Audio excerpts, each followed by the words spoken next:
Welcome back for another book talk video. Apologize if there are background noises. Hear a bunch of people moving around outside. I don't know what's going on in the neighborhood. It's Suspense Saturday, but it's also Jane Austen July. So I'm going to give you Sense and Sensibility and Sea Monsters. This book, oh my gosh. So much to say about it. I still gave it 3 stars, but just barely. Maybe it's really 2.5 stars, rounded up. There is a film in the works, I'm sure, but it doesn't exist yet. Maybe after they made Pride and Prejudice and Zombies, they were expecting more money. Or maybe it's just that the CGI budget necessary for Sense and Sensibility and Sea Monsters hasn't really been something that they want to spend money on. I don't know. But something that happened here was Pride and Prejudice and Zombies was written by Seth Grahame-Smith. He had given us Abraham Lincoln, Vampire Hunter, really brilliant author, very clever. The way he inserted the vampires in that story worked really well. The way that he inserted the zombies into Pride and Prejudice and Zombies worked really well. This is the same publishing company, but it's not the same author,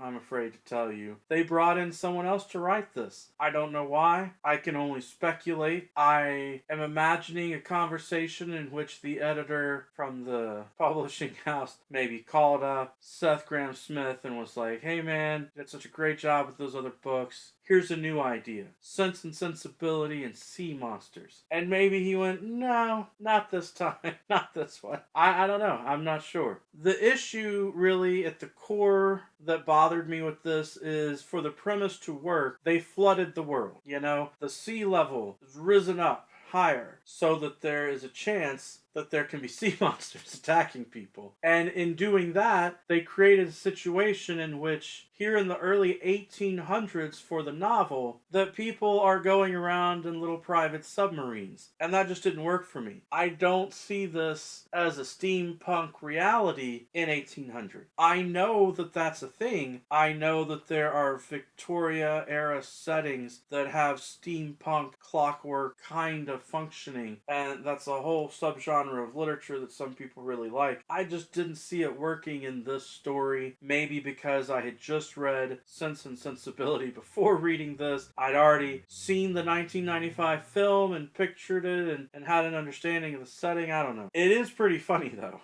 The idea that one of the main romantic interests is a man who has tentacles coming out of his face. There's some funny stuff in there. And a 3-star review means it's at least decent. I'm willing to recommend it to people. If you're a big fan of Jane Austen and you really enjoy Jane Austen's novels, you might find this blasphemous. You might get annoyed with it. But you might also think that it's just a fun creative spin. You might enjoy taking in the story with these random sea monster attacks that seem to happen in. And I guess that was the other issue. The sea monster stuff did not seem as well coordinated as the zombie stuff had been in Pride and Prejudice and Zombies. And I'm sorry that I keep comparing the book to another work, but that's what happens when you have a series that is based off of another series. You know, this is a monster series that's based off of Jane Austen's book. I can't help but make that comparison. It is the weaker book in the series. At the same time, though, if you're into those kind of Cthulhu-esque sea monster stories, then you might like it. There were also points where it felt like it was...